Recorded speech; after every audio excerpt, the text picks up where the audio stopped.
Hello everyone, welcome to I exam B. So दोस्तों, NABARD exam होने में अभी लगभग 25 दिन बचे हुए हैं। नाबार्ड का फॉर्म फिल करने में भी अभी 1-2 दिन बाकी हैं। अगर आपने अभी तक फॉर्म फिल नहीं किया है तो फॉर्म ज़रूर फिल कर ले। कोई भी डाउट, क्वेरी, क्वेश्चन है तो आप हमसे पूछ सकते हैं, उसको क्लियर कीजिए और जल्दी से अपना फॉर्म फिल कीजिए। इंपॉर्टेंट क्या है? इंपॉर्टेंट ये है, जैसे जैसे दिन कम होते जा रहे हैं आपके पास टाइम भी कम है। कई स्टूडेंट्स अभी स्टार्ट करते हैं और कई स्टूडेंट्स का कहना होता है कि सर जॉब के साथ ये करना मुश्किल है, तो आप हमें वो बता दीजिए जो इंपॉर्टेंट टॉपिक्स हैं। तो आज मैं आपको वो टॉपिक्स बताने वाला हूँ और ये 10 टॉपिक्स होंगे ARD ESI के मिला के, जो आपको अच्छे से करने हैं सो दैट कि आपके जो सिलेक्शन के चांसेस हैं प्रीलिम्स में वो अच्छे हो जाए और मेंस का भी काफ़ी कवर हो जाए। तो बेसिकली ये जो 10 टॉपिक्स हैं ये किसके बेसिस पे है मैं आपको बता दूं, ये प्रीवियस ईयर पेपर के एनालिसिस के बेसिस पे है जो हमने पहले भी किया हुआ है। सो हम इन 10 टॉपिक के बारे में डिस्कस करेंगे। तो ARD कंसेप्चुअल में अगर आप देखेंगे पिछले साल और उससे पहले भी 2021 में भी जो क्वेश्चन आए, बेसिकली जो मेजोरिटी क्वेश्चन है वो इन 5 टॉपिक से आए हैं। तो ये 5 कंसेप्चुअल टॉपिक है। अब आप इसको ध्यान से देखिए। पहला है एग्रोनॉमी या फिर जनरल एग्रीकल्चर, दूसरा है सॉइल साइंस और irrigation, third is horticulture, fisheries and animal husbandry, extension. अब ये 5 टॉपिक हैं। अब आप कहेंगे सर ये 5 टॉपिक भी काफ़ी बड़े हैं और इसमें कुछ टॉपिक छूट रहे हैं, जैसे एग्रो फॉरेस्ट्री यहाँ पे नहीं हुआ, पोल्ट्री यहाँ पे मेंशन नहीं हुआ, एग्रीकल्चर, इकोनॉमिक्स, मार्केटिंग वगैरह यहाँ पे नहीं हुआ।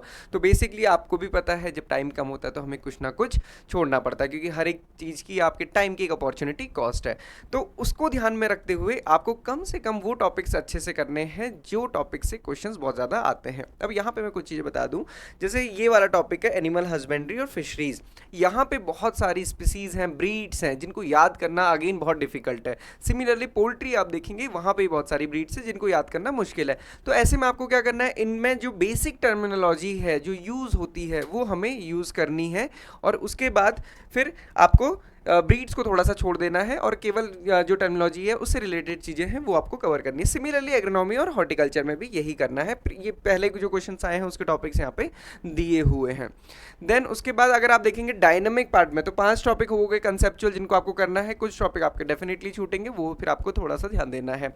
उसके साथ साथ जो करंट में है, आप देखिए स्कीम्स आपको कवर करनी है, डेटा और रिपोर्ट्स, ये 3 टॉपिक हैं। इसके बाद जो 2 टॉपिक है वो भी मैं आपको ESI में बताने वाला हूँ। तो स्कीम तो देखो कॉमन टॉपिक है, स्कीम्स यहाँ भी हैं और ESI में भी हैं।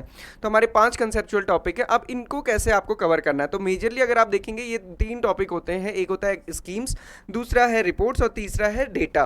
तो अब अगर देखेंगे स्कीम्स को भी ना थोड़ा फोकस करके पढ़िए। स्कीम्स बहुत हैं, बहुत ज़्यादा स्कीम्स हैं और इवन स्ट्रीट वाली स्कीम भी पूछी जाती हैं और हमेशा एग्जामिनेशन में ऐसा होगा कुछ स्कीम आपको आएंगी कुछ नहीं आएंगी। तो कम से कम वो स्कीम जिस पे गवर्नमेंट ऑफ इंडिया बहुत ज़्यादा फोकस कर रही है वो कैसे पता चलेगा, वो पता चलेगा PIB से। अगर आपने जुलाई अगस्त का PIB देखा है मिनिस्ट्री ऑफ एग्रीकल्चर में, अगर आप देखेंगे तो उन्होंने बताया है कि doubling of the farmers income और जो मिनिस्ट्री ऑफ एग्रीकल्चर की फोकस्ड स्कीम्स हैं वो कौन सी स्कीम्स हैं, तो वो अराउंड 16 स्कीम्स हैं जिसपे फोकस किया गया हुआ है। ओके, तो यहाँ पे आप देखेंगे हमने अभी परसों ही सेशन किया था जिसमें सारी ARD स्कीम्स डिस्कस की थी, सारी मतलब जो फोकस्ड है एग्रीकल्चर की भी और रूरल डेवलपमेंट की। तो ये वीडियो अगर आपने नहीं देखा लाइव सेशन, ये आप देख सकते हैं।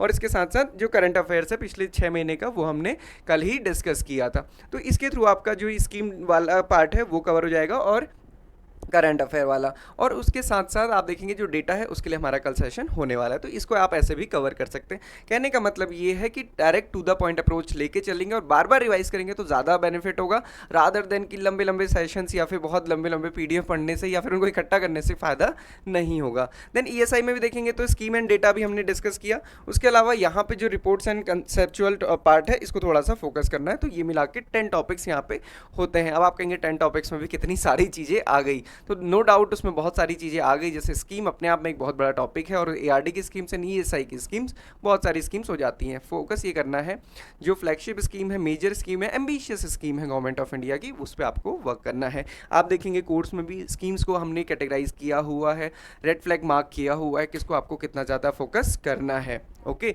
सो ये चीज़ थोड़ा सा ध्यान रखिए। आप इसको कवर कैसे आप करेंगे, so basically ARD and ESI की बुकलेट्स हमने आपको दी हुई है 100 पेजेस की। अगर आप वो भी कवर कर लेंगे तो भी आपका ARD एंड ESI अच्छे से कवर हो जाएगा प्रीलिम्स लेवल के लिए। फेज 2 के लिए थोड़ा सा फिर डिस्क्रिप्टिव बाद में पढ़ना होगा। ओके, लास्ट 3 मंथ का जीए एंड जो डायनेमिक पार्ट है वो कवर करना है, और इसमें फिर थोड़ा सा ये फोकस करना है कि बजट और इकोनॉमिक सर्वे आप जरूर कर लें। 3 मंथ का जीए कवर कर रहे हैं, उससे भी काफ़ी पोर्शन कवर होगा, और उसके साथ साथ बजट एंड इकोनॉमिक सर्वे। देखिए 6 महीने का भी आप करेंगे तो भी अच्छा है, बट वो आपको देखना है कि क्या आपके पास टाइम है कि नहीं है। कहने में कुछ बुराई नहीं है कि या पढ़ने में कोई बुराई नहीं है, क्योंकि आप जितना पढ़ सकते हो उतना अच्छा है, लिमिट कुछ नहीं कर सकते, बट ये करना है कि पहले 3 मंथ का हो जाए, मतलब सितंबर, अगस्त एंड देन जुलाई, ये 3 भी आप करते ना तो पार्लियामेंट सेशन था, और क्योंकि सारी जो पीआईबी है उसमें सारी की सारी अपडेट्स रहती हैं, तो वो आपको काफ़ी मिल जाएंगी। और इसके अलावा स्कीम्स एंड रिपोर्ट्स पे फोकस करना, स्कीम्स गवर्नमेंट ऑफ इंडिया की फोकस स्कीम, और कैसे पता चलेगा, किसी भी मिनिस्ट्री के अंदर जाइए, वहाँ जो मेजर स्कीम दी है उनको एक बार कवर कर लीजिए, और या फिर जो आपके जीए में कवर हो रही है, मतलब न्यूज़ में जो स्कीम्स आ रही हैं उनको थोड़ा सा देख लीजिए। ये चीज़ आपको करना है, और इसको बहुत डिफिकल्ट नहीं बनाना है, ईजी बना के पढ़िए। देखिए ये प्रेशर हटा दीजिए कि होगा कि नहीं होगा, इतना कम टाइम बचा है, क्या क्या पढ़े, जितना पढ़ा जा रहा है उतना पढ़िए। मान लीजिए आपने 10 टॉपिक रखे हैं, आपने पहले से पढ़ना शुरू किया, 7वें टॉपिक तक पढ़ा, 3 छूट भी गए तो कोई बात नहीं, बट ये मत कीजिए कि सारी चीज़ें पढ़नी है, उस प्रेशर में भी हैं और सारी चीज़ें पढ़ भी रहे हैं और याद भी कुछ नहीं हो रहा है। तो इससे अच्छा कि कम चीज़ पढ़ें, अच्छे से पढ़ें, सो दैट कि आपकी एक अच्छी लर्निंग हो सके। ओके, समरी मॉड्यूल कोर्स में हमने ऑलरेडी दिए हैं, तो जितने भी स्टूडेंट्स एनरोल्ड हैं ईएसआई के अंदर, आपको ईएसआई के समरी मॉड्यूल और समरी लेक्चर्स मिल जाएंगे। सिमिलरली एआरडी के समरी मॉड्यूल और समरी लेक्चर्स मिल जाएंगे, और इसके साथ साथ कंप्यूटर और डिसीजन मेकिंग की भी बुकलेट मिल जाएगी। और ये लाइव सेशंस हमारे यूट्यूब पे चल रहे हैं, इनको आप देख सकते हैं, 1 आवर के ये लगभग हैं, और हमारा फोकस है कि हम short to the point crisp content आपको प्रोवाइड कराएं, सो दैट आप अपनी प्रिपरेशन 50% फास्टर कर सके। मॉक टेस्ट आपको एग्जाम की वेबसाइट पे फ्री मिल जाएंगे, ज़रूर अटेम्प्ट कीजिए, बहुत सारे बच्चे ऑलरेडी अटेम्प्ट कर चुके हैं, आपको अपनी ऑल इंडिया रैंकिंग भी पता चलेगी। So this is all for today, these are the 10 focus points जिस पे आपको फोकस करना है। कोई भी डाउट क्वेरी क्वेश्चन के लिए आप हमें कमेंट कर सकते हैं। All the very best.